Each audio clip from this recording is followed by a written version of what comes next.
자, 오늘은 좀 특별한 걸 가져왔습니다. 아주 만약에 지금 우리가 2026년에 있다고 상상해 보세요. 그리고 2년 뒤인 2028년에 닥칠 끔찍한 경제 위기를 예측하는 미래에서 온 메모를 하나 입수했다고 말이죠. 인공지능이 계속해서 발전하는데 왜 위기가 온다는 걸까요?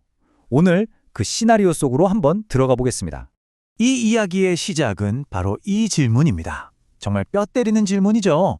우리가 AI에 대해 기대하는 모든 것, 그 발전이 성공적으로 이루어질수록 오히려 우리 경제에는 재앙이 될 수 있다는 가정. 정말 그럴 수 있을까요? 이 역설적인 질문이 오늘 우리가 파헤쳐볼 이야기의 핵심입니다. 자, 그럼 우리 한번 시간 여행을 떠나볼까요? 눈을 감았다 뜨면 지금은 2028년 6월 30일입니다. 세상은 우리가 알던 것과는 완전히 다른 모습이죠. 오늘 아침에 충격적인 뉴스가 떴습니다. 실업률이 10.2%. 아니, 이게 불과 몇 달 전만 해도 시장이 완전히 뒤집어질 그런 숫자였거든요. 근데 이제는 다들 그냥 덤덤해요. 무감각해진 거죠. 실업률만 이런 게 아니에요. 주식시장은 더하죠. S&P 500이 2020년 10월 고점 대비 무려 38%나 빠졌습니다. 아니, 도대체 이 2년 사이에 무슨 일이 있었던 걸까요? 이 기묘한 경제 상황을 설명하려고 경제학자들이 새로운 용어를 만들어냈어요. 바로 유령 GDP라는 겁니다. 이게 뭐냐면 숫자상으로는 나라 경제가 엄청나게 성장하고 있어요. 생산성도 폭발했죠. 근데 이상하게 우리 월급은 오르지 않아요. AI가 돈을 벌긴 버는데 그 돈이 우리 사람들의 손에는 전혀 닿지 않고 마치 유령처럼 자본가들의 주머니로 사라져버리는 거죠. 자, 그럼 이 모든 혼란이 어디서부터 시작됐는지 시간을 한번 되돌려보죠. 첫 번째 도미노가 쓰러진 곳은 바로 2026년 소프트웨어 산업이었습니다. 정말 눈 깜짝할 사이에 벌어진 일이에요. 2025년 말에 코딩하는 AI 성능이 말도 안 되게 좋아지니까 기업들이 이거 우리가 직접 만들면 되겠는데? 하면서 비싼 구독 서비스를 끊기 시작한 거죠. 그리고 그 신호탄이 된 게 바로 2026년 3분기 서비스나우의 충격적인 실적 발표였습니다. 근데 여기서 진짜 중요한 포인트가 있어요. 이번 파괴는 예전이랑은 완전히 달랐다는 겁니다. 옛날에 블록버스터가 넷플릭스한테 망할 때는 에이, 저런 게 되겠어? 하다가 망했잖아요. 근데 이번엔 정반대예요. 살아남으려고 누구보다 먼저 가장 공격적으로 AI를 도입했는데 그게 오히려 자기 발등을 찍는 결과를 낳은 거죠.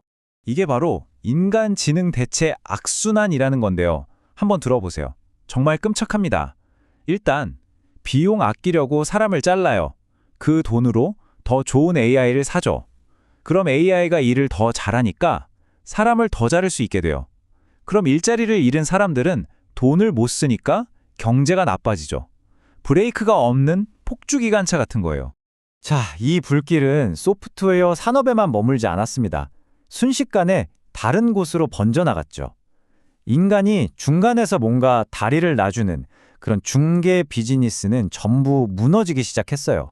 이 문장 한번 보세요. 정말 의미심장하지 않나요? 우리가 흔히 관계나 영업이라고 불렀던 것들 있잖아요. 알고 보니 그게 그냥 친절한 얼굴을 한 비효율성이었다는 거예요. AI가 이 비효율, 이 마찰을 제로로 만들어버리니까 그 위에 서 있던 모든 것들이 그냥 무너져 내린 거죠. 여행, 보험, 금융, 부동산 뭐 하나 예외가 없었습니다. 맨날 쓰던 배달앱 의미 없어요. AI 에이전트가 제일 싸고 빠른 걸로 딱 찾아주니까 브랜드 충성도 같은 건 그냥 사라져버렸죠. 인간의 습관이나 복잡함에 기대던 모든 사업들이 AI 앞에서 속수무책이었습니다. 자, 이제 이 이야기는 한두 개 산업의 문제를 넘어서 경제 시스템 전체를 위협하는 수준으로 커집니다. 이건 이제 시스템 위기예요.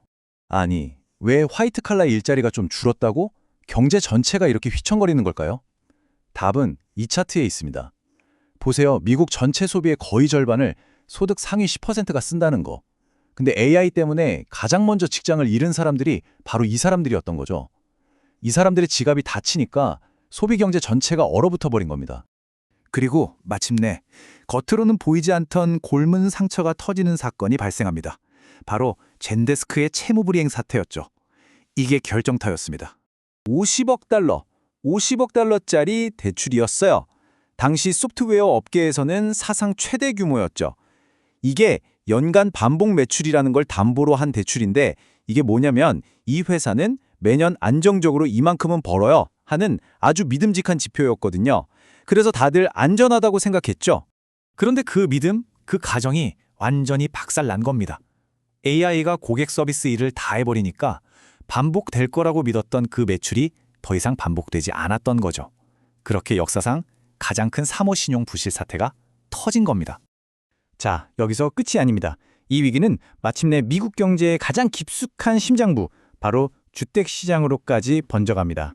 2028년 월스트리트에서는 상상도 못했던 질문이 오가기 시작했습니다. 저기, 근데 프라임 모기지는 진짜 안전한 거 맞아요? 가장 신용등급이 높은 절대 떼일 리 없다고 믿었던 그 대출 말이에요. 데이터를 보면 바로 답이 나옵니다. 샌프란시스코, 시애틀, 오스틴, 전부 잘 나가는 테크 기업들이 모여있던 도시들이죠. 이런 곳들의 집값이 그냥 폭락하기 시작한 거예요. 이게 2008년 금융위기 때랑은 근본적으로 다른 점이에요. 2008년에는 처음부터 갚을 능력도 없는 사람들한테 막 빌려준 게 문제였잖아요. 근데 2028년의 위기는 달라요. 대출 받을 때는 다들 좋은 직장에 다니던 우량한 사람들이었어요. 문제는 대출을 받고 난 다음에 세상이 변해버렸다는 거죠. AI 때문에 이 사람들의 미래 소득이 통째로 날아가 버린 거예요. 자, 이제 거의 다 왔습니다. 이 미래에서 온 메모가 우리에게 마지막으로 던지는 메시지는 과연 무엇일까요? 이 차트를 보면 정말 숨이 턱 막힙니다. 지난 50년 동안 천천히 줄어들던 노동소득 분배율이요. AI 시대가 시작되고 단 4년 만에 그냥 수직으로 곤두박질 쳤어요. 정비 입장에서는 정말 최악이죠. 세금 낼 사람은 줄어드는데 도와줘야 할 사람은 폭발적으로 늘어나니까요. 그리고 이 메모는 바로 이 질문을 우리에게 던지면서 끝납니다.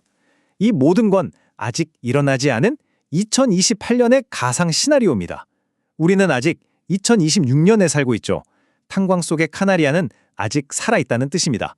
이 미래의 경고를 들은 우리는 과연 제 시간에 새로운 규칙, 새로운 사회 시스템을 만들어낼 수 있을까요? 그 답은 바로 지금 이 순간에 살아가는 우리에게 달려 있습니다.